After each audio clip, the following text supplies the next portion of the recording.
Break के बाद स्वागत है आपका। G20 को लेकर हम बात कर रहे हैं। भारत की छवि इससे मजबूत होने वाली है और सुरक्षा व्यवस्था पूरी तरीके से चाक चौबंद की गई है।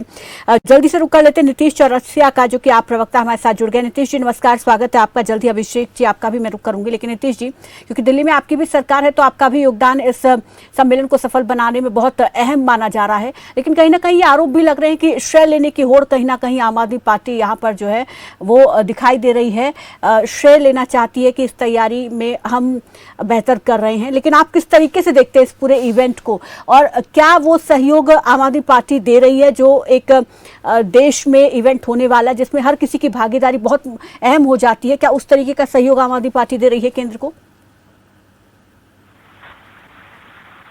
नीतीश जी।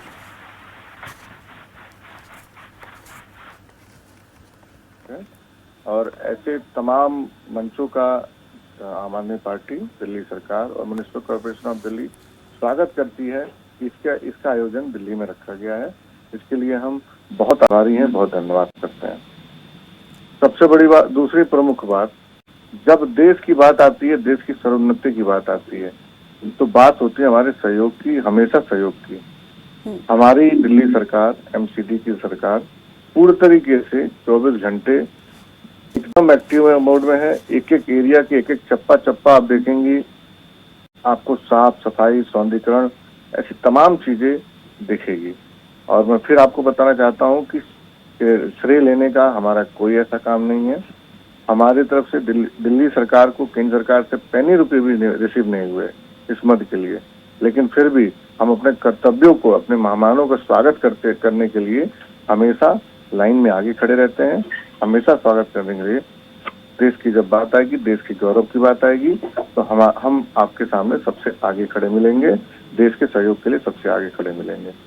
फिर से दिल्ली सरकार और म्युनिसिपल कॉर्पोरेशन ऑफ दिल्ली इस सभी इवेंट का स्वागत करती है और ये वचन देती है और भरोसा दिलाती है कि जितनी भी सहयोग हमसे हो सकेगी हम बिल्कुल करेंगे और देश से ऊपर उठ कर करेंगे। फिर दूसरी पार्टियों की तरफ से बेहतर तैयारी के लिए श्रेय लेने का ये आरोप क्यों? देखिए, हम लोग श्रेय की राजनीति नहीं करते, हम लोग काम की राजनीति करते हैं। हमने इससे पहले विश्व स्तरीय शिक्षा स्तर हमने डेवलपमेंट करे। अब विदेश से अगर US की प्रथम लेडी अगर आती हैं, वो दिल्ली के स्कूल देखती हैं, तो इसमें श्रेय हम थोड़ी ले रहे हैं। अगर विदेशों में हमारे स्कूल के चर्चे हो रहे हैं, हमारे मॉडल के चर्चे होते हैं, मोहल्ला क्लिनिक लोग देखने आते हैं, इसको हम श्रेय लेने वाली क्या बात है? ये तो लोग आते हैं, उनको अच्छा लगा, उन्होंने देखा, ये तो देश के लिए गर्व की बात है। और मैं मानता हूं कि जब देश के लिए गर्व की बात होनी, ऐसी बात हो, तो हमें ये बात देश में बताने में शर्म किस बात की है? जब देश का नाम हो रहा है तो मुझे बताने में दिक्कत क्या है? मैं इसको बिल्कुल बताऊंगा, एक एक जन को बताऊंगा कि भाई आपके समक्ष एक ऐसी सोच है, एक ऐसे आइडिया है जो आपके और आपके वोट के अधिकार को विश्व स्तर तक लेके जाती है।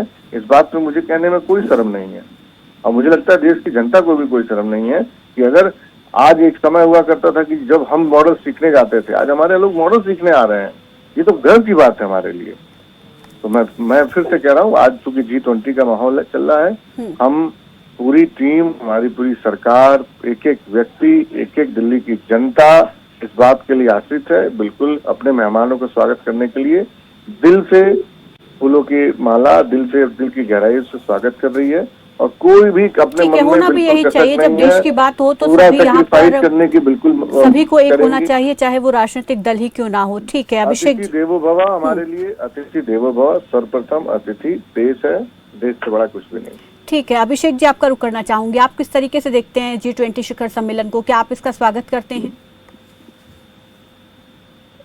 सबसे बड़ी चीज है कि कोई पॉलिटिकल इशू नहीं है, ये एक हमारे देश के लिए कोई बहुत गौरव की बात है, मैं इसके लिए बहुत अच्छी बात है। इसमें हम सबको मिलकर इस चीज का योगदान देना चाहिए और कोशिश करनी चाहिए कि ये जो कॉन्फ्रेंस है ये बेहतर तरीके से सफलतापूर्वक हो और हमारे देश के विकास के लिए जो भी इसमें कदम उठाए जाए उसके लिए बहुत खुशी की बात। इसमें कोई ऐसा कोई बुरी चीज नहीं है, हम सभी को मिलके।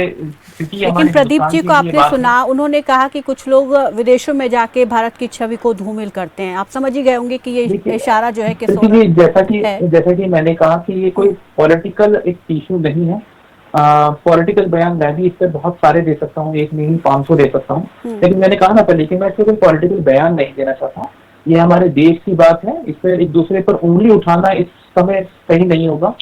अगर हमारे देश में वो सही बात कही, जैसे हमारे घर में कोई मेहमान आ रहे हैं तो अच्छी बात है, मैं चाहता हूँ कि सब कुछ अच्छे से हो और बेहतर तरीके से निपटना चाहिए, इसमें कोई बुरी बात नहीं है।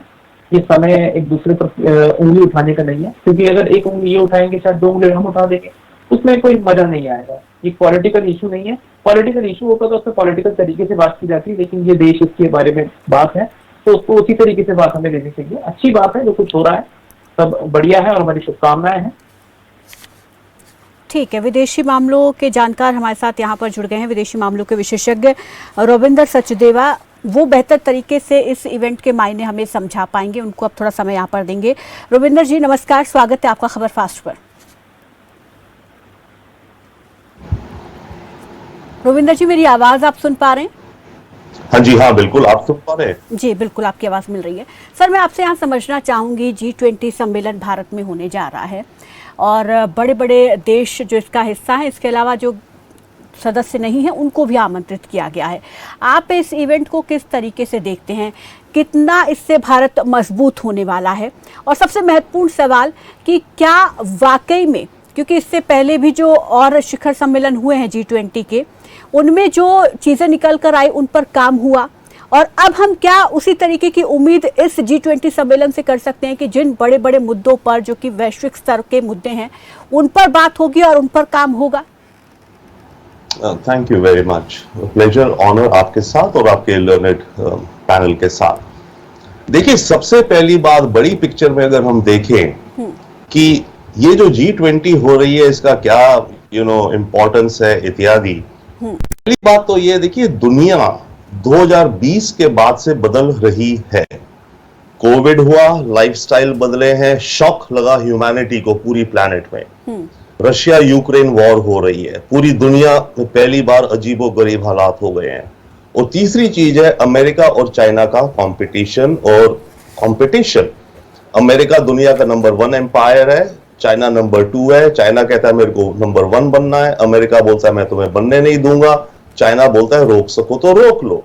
तो ये जो 3 चीजों का कॉम्बिनेशन हो गया है, इससे आप ऐसे देखिए कि दुनिया दोबारा से स्टार्ट हो रही है कोविड के बाद से। तो 2020 से पहले जो G20 की मीटिंग्स हुई वो कैसे हुई, उनका क्या इंपैक्ट रहा, वो एक अलग चीज है। नॉट ओनली G20, जो भी मीटिंग्स हो रही हैं इस समय दुनिया, एक कंप्यूटर में टर्म होती है ना रीबूट, कंप्यूटर को आप शट डाउन करके दोबारा स्टार्ट करते हैं, दुनिया रीबूट हो रही है।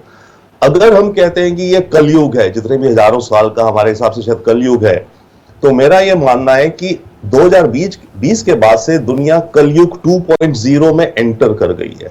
ये बड़ी पिक्चर है। इस समय जो भी मीटिंग्स हो रही हैं, जो भी देश हैं, अपने अलग अलग समीकरण ढूंढ रहे हैं, अलग अलग पार्टनरशिप्स ढूंढ रहे हैं और बड़ी तेजी से बड़ी अजीबोगरीब सिस्टम्स हो रहे हैं। तो एक तरह से इसे कहा भी जाता है कि ये एक नया वर्ल्ड ऑर्डर बन रहा है। अब मेरे पास एक मॉडल है, मैं आपको दिखाऊंगा अगर आप देख सकें। देखिए, ऑर्डर का मतलब होता है जैसे एक ट्रायंगल है, एक ऑर्डर है, सिस्टम है दुनिया का। पर आज की दुनिया एक सिस्टम में नहीं है। ये जो नया युग बन रहा है, ये इसे हम कहते हैं न्यू वर्ल्ड मैट्रिक्स। यानी कि एक और मॉडल है मेरे पास, ये देखिए। इसमें क्या हो रहा है, दुनिया के अलग अलग देश, अलग अलग प्लेयर्स, अलग अलग पार्टनरशिप्स बना रहे हैं। तो ये जो नया वर्ल्ड मैट्रिक्स बन रहा है इस समय ओवरऑल, ये बहुत ही क्रिटिकल है अगले 40-50 वर्षों के लिए। इस समय ऐसी पार्टनरशिप्स बन रही हैं, ऐसे एनिमीज बन रहे हैं, रेडिकल चेंजेस हो रहे हैं। इस समय ये G20 हो रहा है, राइट। अब हमारी डेफिनेटली हमारी किस्मत है, हम फॉर्चुनेट हैं। ये G20 की प्रेसिडेंसी तो रोटेशन से आती है, हमारी आनी थी, कभी आनी थी। इस समय जो हमारी आ रही है, और इस समय पूरी दुनिया जब रैपिडली देख रही कि क्या करा जाए, कैसे पार्टनरशिप, और चैलेंजेस क्या हैं दुनिया में। चैलेंजेस बहुत सारे हैं। क्लाइमेट चेंज का चैलेंज है, और क्लाइमेट का चेंज का चैलेंज केवल वेदर और फ्लड्स वगैरह नहीं, आपकी फूड सिक्योरिटी, जितने फ्लड्स आ रहे हैं उनसे आपकी क्रॉप्स डिस्ट्रॉय हो रही हैं, ये सारा चल रहा है।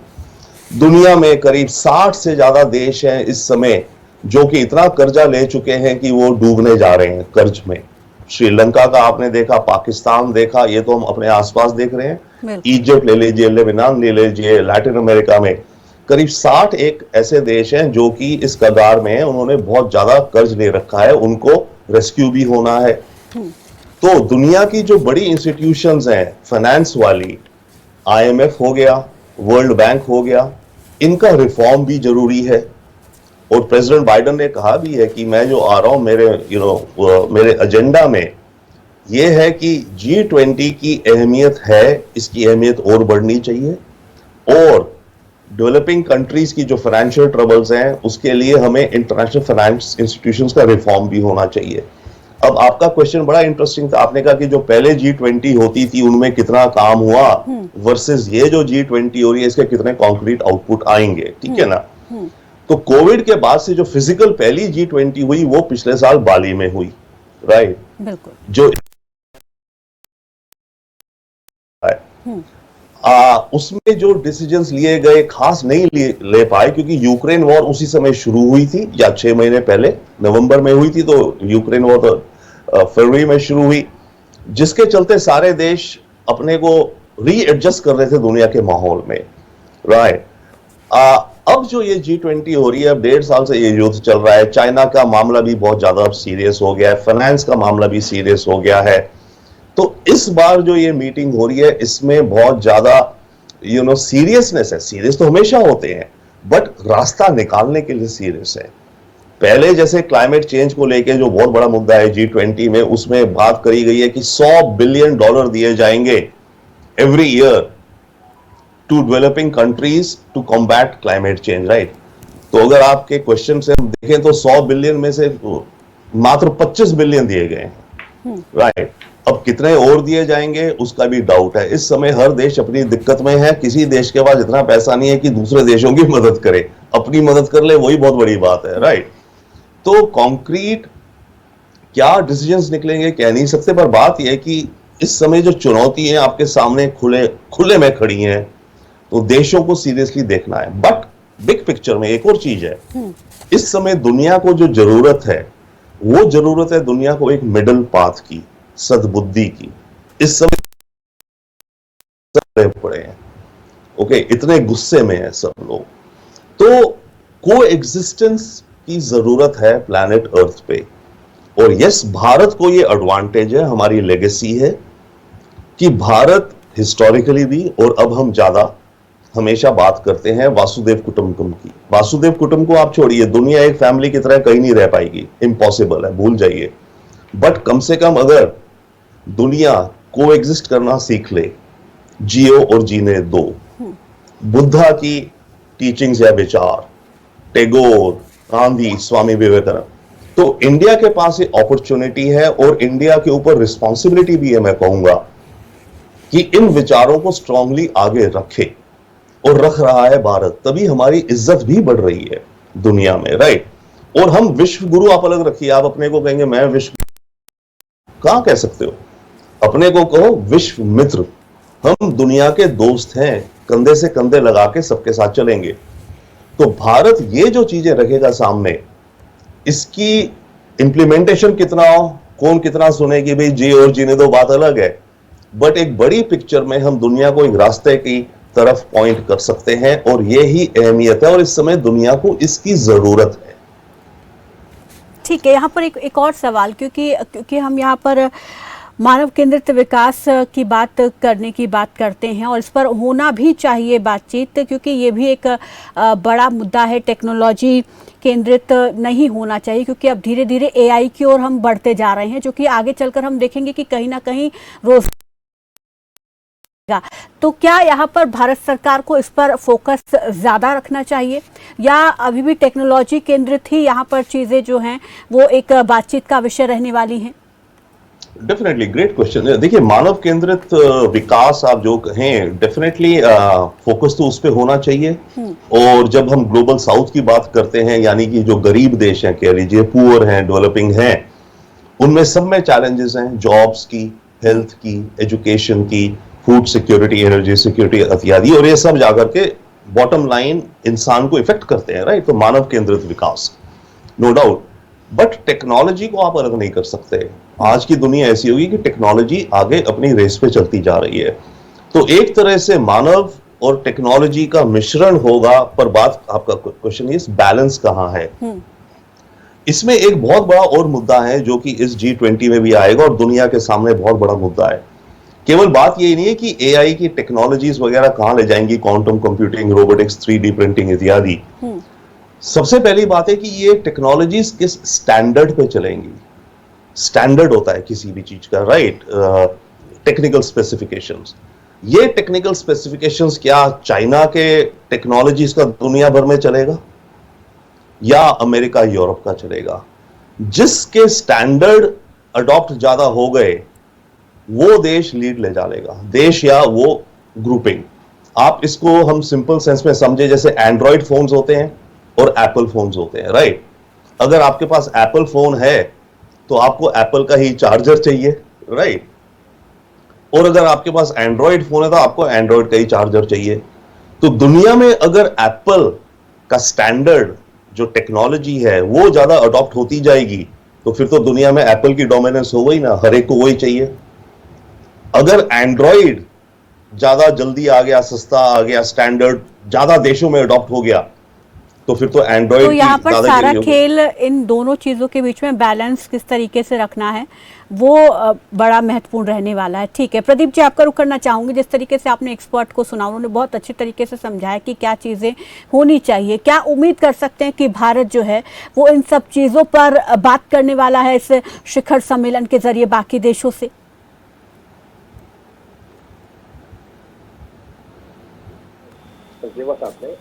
और ये चीजें सबको समझनी चाहिए, पॉलिटिकल पार्टी को समझनी चाहिए कि जितने भी देश हैं किस आर्थिक मंदी से या आर्थिक व्यवस्थाओं से गुजर रहे हैं।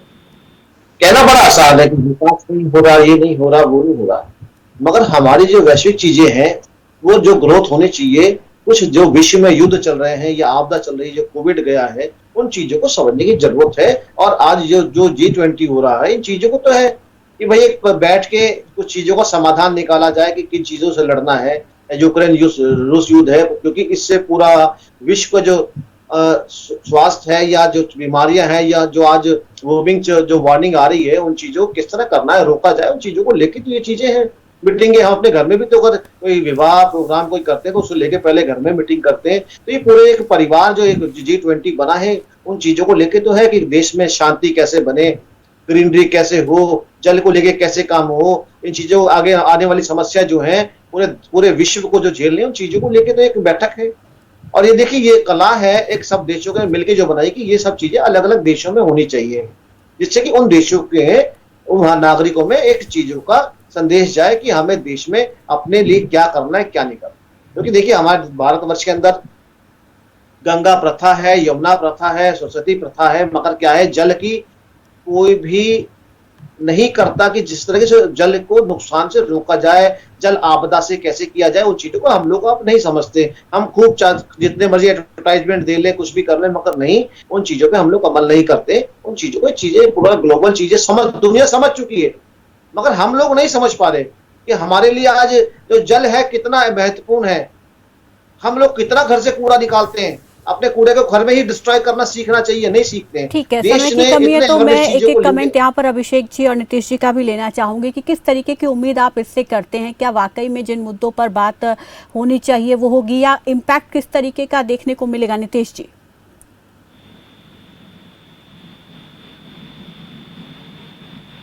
बिल्कुल, इसका इम्पैक्ट बहुत ही पॉजिटिव है, सकारात्मक है। और मैं अंतर्राष्ट्रीय स्तर पर देखूं तो भारत की कहीं ना कहीं मजबूती आज इस बार निभर के आएगी अगर इसके नेतृत्व करने को 2023 में भारत को मौका मिला। तो भारत की खूबियां, भारत की खूबसूरती ये आपको विश्व स्तर पर देखने को मिलेगी। और ऐसे तमाम मंचों का तो हमें स्वागत करना चाहिए, हर बार स्वागत करना चाहिए। जब बात आती है, फिर से मैं कहता हूँ, जब बात आ रही होती देश की, तो हमेशा बढ़ चढ़ के आगे आके खड़े होना चाहिए, सहयोग करना चाहिए। देश हित के कार्यों में हम हमेशा समर्थन करते हैं। ठीक है अभिषेक जी, आपका भी आखिरी कमेंट।